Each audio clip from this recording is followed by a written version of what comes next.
ओम श्री गणेशाय नमः। ओम श्री सरस्वत्यय नमः। ओम श्री गुरुभ्यो नमः। श्लोक नंबर 42 से 44 तक का पाठ करेंगे। यामिमां पुष्पितां वाचं प्रवदन्त विपश्चितः वेदवादरताः पार्थ नान्यदस्तीति वादिनः कामात्मानः स्वर्गपराः जन्म कर्म फलप्रदां क्रियाविशेषबहुलां भोगैश्वर्यगतिं प्रति भोगैश्वर्यप्रसक्तानां तया प्रहृतचेतसां व्यवसायात्मिका बुद्धिः समाधौ न विधीयते। समाधौ न विधीयते।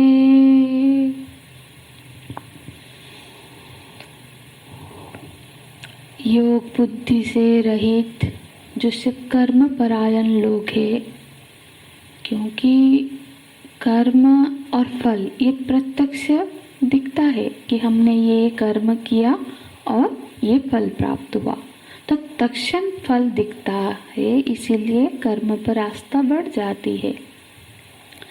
और इसीलिए ऐसे कर्मठ लोग दूसरों को भी उपदेश करते हैं कि कर्म करना चाहिए। देखिए, कर्म योग से, कर्म करने से, कर्म योग तो अलग बात हो जाती है, कर्म से कितनी बड़ी बड़ी उपलब्धियां हो सकती है।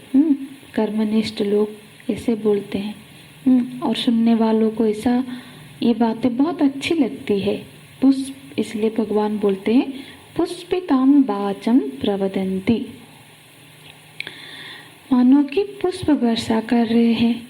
पुष्पितां वाचं, पुष्पितां कहने का तात्पर्य ये है कि ये जो भोग और ऐश्वर्य की बातें हैं, ये जो भोग और ऐश्वर्य की प्राप्ति के लिए जो वर्णन करने वाली वाणी है, ये केवल फूल और पत्ते ही है, फल नहीं है। पर तृप्ति तो फल से मिलती है, फूल पत्ती की शोभा से तृप्ति नहीं मिलती है। यह वाणी स्थायी फल देने वाला नहीं है, है ना। उस वाणी का जो फल है, ये जो फल है, वो स्वर्ग आदि का भोग है। वो केवल देखने में ही सुंदर दिखता है, उसमें स्थायीपना नहीं होता है। तो पुष्पितां वाचं प्रवदन्ति, पुष्पित वाणी मतलब जो मोटिवेशनल स्पीचेस होती है, जिसको सुन के लोग इतना मोटिवेटेड हो जाते हैं। तो प्रवदन्ति, ये वाणी बोलने वाले कौन है? बोलते प्रवदन्ति अभी पश्चितः, वो विपश्चित नहीं है, माने अभी जो नित्य अनित्य का विवेक उनको प्राप्त नहीं हुआ है, माने जिनमें सत असत का, नित्य अनित्य, अविनाशी विनाशी का विवेक नहीं है। ऐसे अविवेकी मनुष्य वेदों की जिस वाणी में संसार और भोग का वर्णन है, उस पुष्पित वाणी को कहा करते हैं, है ना। तो ये लोग क्या कर, मतलब जो बहुत समय में शास्त्रों को भी कोट करते हैं कि ऐसा कहा गया है। हाँ, वेदवादरताः पार्थ नान्यत् अस्तीति वादिनः। और ये क्या कर बोलते हैं? वेदवादरताः, मतलब ये वेदों में, वेद तो सबके लिए है, सारे हर तरह की कामनाओं के पूर्ति के लिए उसमें मंत्र है, और हर स्तर के मनुष्य के लिए वेद में उपदेश है। तो जो वेद में कहे हुए जो सकाम कर्मों की प्राप्ति करने वाले जो ऋचाएं हैं, जो स्वर्ग की प्राप्ति कराने वाले, वो सब को के बारे में ये बताते, इसलिए ये वेदवाद रहता है। मतलब वेद के भी उस मंत्र को उद्धृत करते हैं। तो ऐसे मानो कि ऐसे अनुष्ठान करेंगे तो ये फल प्राप्ति होगा, ऐसे सिद्धियां प्राप्ति होगी, इससे स्वर्ग के सुख की प्राप्ति होगी। यही सच्चाई है उनके मतलब है। और बोलेंगे यदि वहाँ पे कोई ईश्वर की बात उठे तो कहाँ है भगवान? हाँ, कौन भगवान को किसने देखा है? ये सब अकर्मण्यता की बातें है। तो बोलते हैं वो ना अन्यत अस्ति वादिनः, माने कर्म से अलावा और कुछ नहीं है। कर्म से प्राप्त होने वाले जो फल है वही फल मनुष्य जीवन की अंतिम उपलब्धि है। हाँ, मनुष्य जीवन की सफलता ही इसी में है। तो मनुष्य जीवन की सफलता कहाँ है? बोलेंगे मनुष्य जीवन की सफलता है महत्वाकांक्षा बनने में, महत्वाकांक्षी बन के श्रेष्ठतम उपलब्धियां पद प्रतिष्ठा प्राप्त करने में, श्रेष्ठतम भोग को प्राप्त करने में मनुष्य की उपलब्धि है। उसी में मनुष्य जीवन की सफलता है। हाँ, तो ऐसे जो बात करते हैं, यदि वहाँ पे ईश्वर प्राप्ति करने की बात उठे तो कौन जानता है ईश्वर कहाँ है क्या नहीं है? इसलिए बोलते हैं न अन्यत अस्ति। अन्यत माने कर्म फल के अलावा और कोई फल नहीं होता है। यदि ईश्वर भी किसी कर्म के फल से मिल सकता है तो फिर तो ठीक है, लेकिन मुख्य साधन तो कर्म ही है। मतलब ऐसे जो मान्यता रखने वाले, ऐसे बातें करने वाले लोगों के बारे में भगवान यहाँ चर्चा कर रहे हैं। जो तो कुछ लोग देखो, यहाँ स्वर्ग का अर्थ भी हमको समझ लेना है कि कुछ लोग स्वर्ग का, जैसे कई धर्म में स्वर्ग लोक परलोक की मान्यता नहीं है, तो वहाँ पे स्वर्ग मतलब जो भोग की जो सर्वोच्च स्थिति है ना। तो जहाँ पे शोभनीय परिस्थिति, स्वर्ग माने एक अत्यंत शोभनीय परिस्थिति, माने अत्यंत कर्मठ व्यक्ति क्या चाहता है? जो कर्म करता है, कर्म परायण है, वो क्या चाहता है? सुख की परिस्थिति, सुखद परिस्थिति चाहता है। और सुखद परिस्थिति माने जो चीजें सुख दे सकती है। एक तो वो सारी वस्तुएं उपलब्ध हो, जब जरूरत पड़े, जब इच्छा हो उपलब्ध हो, जो सुख दे सकती है। और दूसरा ऐश्वर्य हो, माने शासन करने की क्षमता हो। और तीसरा आसपास ऐसे लोग हो जो उसका सम्मान करते हो और जो उससे प्यार करते हो। तो यही तो चाहिए। तो सुखद परिस्थिति माने एक तो शरीर के पास भोग की सामग्री हो, और सिर्फ भोग की सामग्री होने से क्या होगा यदि शरीर भोग करने के लिए सक्षम ना हो। और दूसरा शरीर सक्षम हो भोग के लिए, उस शरीर में सामर्थ्य हो, और मतलब भोग्य सामग्री हो और भोग करने की सामर्थ्य हो।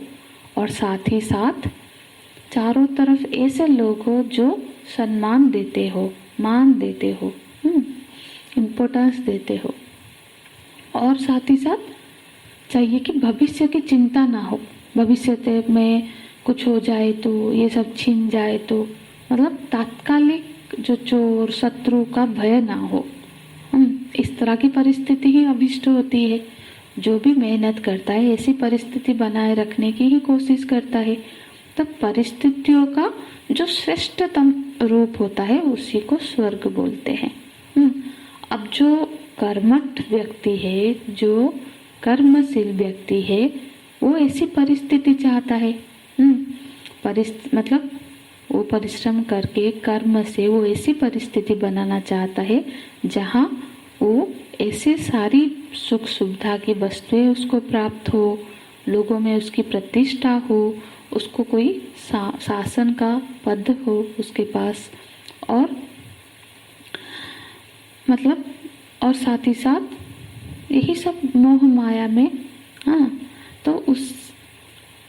तो फिर ये सब को छोड़ के जब यदि कभी यही सब के लिए जो लगा पड़ा है, ये सब प्राप्त करने के लिए जो दिन रात मेहनत कर रहा है, और यदि कोई उससे कहे भाई ये सब मोह माया में क्यों फंसे हो, उसको छोड़ के भक्ति का मार्ग अपनाओ, क्योंकि ये सब तो नश्वर है, ये सब तो नाश हो जाएगा। हाँ, और मोक्ष के मार्ग पर चलना चाहिए। तो फिर वो क्या कहते हैं, न अन्यत नास्ति, अरे वो सब कुछ नहीं होता है। हाँ, तुमने ईश्वर को देखा है क्या? पर मैं जिस सुख के पीछे भाग रहा हूँ, मैं जिसकी इच्छा करके मेहनत कर रहा हूँ, वो तो दिखता है। जिसकी कामना हमको है उन चीजों को तो हम प्रत्यक्ष में देखते हैं। पर आप जो बोलते हो कि ये सब भगवान से वो शाश्वत सुख है, ये सब तो कल्पना है, न अस्ति वादिनः। ऐसे बातें करने वाले जो लोग होते हैं समाज में, जो केवल कर्मपरायण होके जीना चाहते हैं, इनकी वाणी उन लोगों को, मतलब बाकी लोगों को भी बहुत अच्छी लगती है। क्योंकि किसको अच्छी लगती है? जो अभी कामनाओं के वशीभूत है, जिसके अंदर कामनाएं हैं वो प्राप्त करने की, भोग करने की, तो ऐसी बातें उनके सुहाती है, इसलिए उनको भी ये बातें अच्छी लगती है, इसलिए बोलते हैं पुष्पितांग वाचम।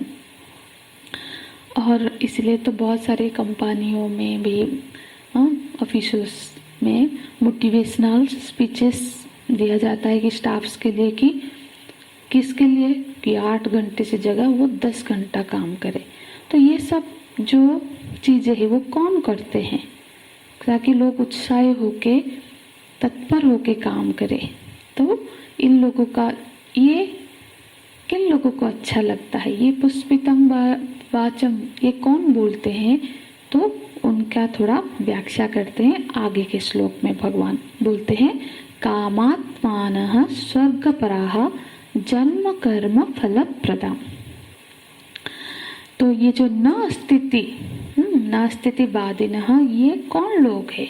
हाँ, कौन लोग ऐसे बात करते हैं? तो बोलते हैं ये लोग है, इनका परिचय है कि कामात्मनः, मतलब काम एव आत्मा इति, उनके अंदर कामना भरी हुई है, इच्छाएं भरी हुई है, मानो कि ये कामना ही अब इनकी आत्मा है। तो कामनाओं का विकास होना चाहिए, एम्बिशियस होना चाहिए, महत्वाकांक्षी जीवन होना चाहिए, काम स्वभावः। तो कामात्मनः, वो कामनाओं में इतने रचे बसे हैं कि कामना रूप ही बन गए हैं, मानो उनको अपने में और कामना में कोई भिन्नता नहीं दिख रहा है, इसलिए कामात्मा उनको अपना ही आत्मा, वो इच्छा ही उनकी अब जीवन का उद्देश्य है, उसको प्राप्त करना। उनका तो काम, मतलब कामना के बिना कोई भी काम नहीं हो सकता। तो फिर वर्तमान तो ऐसी स्थिति है कि कामनाओं का, इच्छाओं का बास है वर्तमान। और आगे के लिए क्या चाहते हैं? आगे इच्छा रखते हैं, बोलते हैं स्वर्गपराः। स्वर्गपराः माने स्वर्गः परः पुरुषार्थो येषां ते स्वर्गपराः। स्वर्ग प्रधाना, पर माने उसके परायण हो जाना, स्वर्ग ही उनके लिए अब अंतिम प्राप्तव्य है। स्वर्ग का अर्थ शोभन परिस्थिति, जो भी इच्छा है, जो भी जैसी परिस्थिति, जैसी ऐश्वर्य की प्राप्ति, भोग की प्राप्ति, माने जो अंतिम जो प्राप्तव्य क्या है उनके लिए, कि अपने कामना की पूर्ति। अब वर्तमान में स्थिति है कामात्मनः, मतलब वर्तमान स्थिति ये है कि कामनाओं में बिल्कुल कामना रूप हो गए हैं, और भविष्य के लिए कैसी स्थिति चाहते हैं कि स्वर्ग प्राप्त, वो कामनाएं पूरी हो जाए। असल में सबकी यही पहचान होती है कि अब आज क्या हूँ और क्या चाहता हूँ, कल क्या बनना चाहता हूँ। तो इसकी पहचान ये है कि आज ये कामी है और भविष्य में स्वर्ग प्राप्ति करना चाहता है, मतलब इच्छा की पूर्ति चाहता है। और ये जो वाणी बोल रहे हैं वो वाणी कैसी है? तो पूर्व के श्लोक में भगवान बोलते हैं वाचम। वाचम शब्द का यहाँ पे विशेषण दिया गया, जन्म कर्म फल प्रथम। तो ये जो वाणी बोलते हैं वो कैसा है? कर्म का फल देने वाला, मतलब फलप्रदम, जिसका ये बिल्कुल सामासिक वाक्य है, उसको विच्छेद करके समझेंगे। तो जो फल प्रदान करने वाले, जिसका फल क्या है? कर्म है। हाँ, कर्म का जो फल प्रदान कर, कर्म का फल क्या होता है? कर्म का फल जन्म है। ये अर्थ ये हुआ कि जन्म जो कि कर्म का फल है। कर्म का फल है जन्म, और उस जन्म को प्रदान करने वाला जो वाणी है, उस वाणी को बोला जाता है जन्म कर्म फल प्रदान। इसमें मन में प्रश्न आ सकता है कि कर्म का फल तो सिर्फ जन्म ही नहीं है ना, इसमें तो भोग भी है, ऐश्वर्य भी है। तो भगवान बोलते हैं कर्म जो है वो उसका पहला फल, मतलब शुरुआत तो जन्म से ही होगा ना, पहले जन्म होगा फिर कर्म फल मिलेगा। हाँ, तो जन्म कर्म फल प्रदाम क्रिये विशेष बहुलाम भोगैश्चर्य गतिं प्रतिहि। कल की कक्षा में और थोड़ा इस पर व्याख्या करेंगे। हरि ओम तत्सत। ओम पूर्णमदः पूर्णमिदं पूर्णात् पूर्णमुदच्यते पूर्णस्य पूर्णमादाय पूर्णमेवावशिष्यते। ओम शांति शांति शांति। हरिः ओम। श्री गुरुभ्यो नमः। हरिः ओम।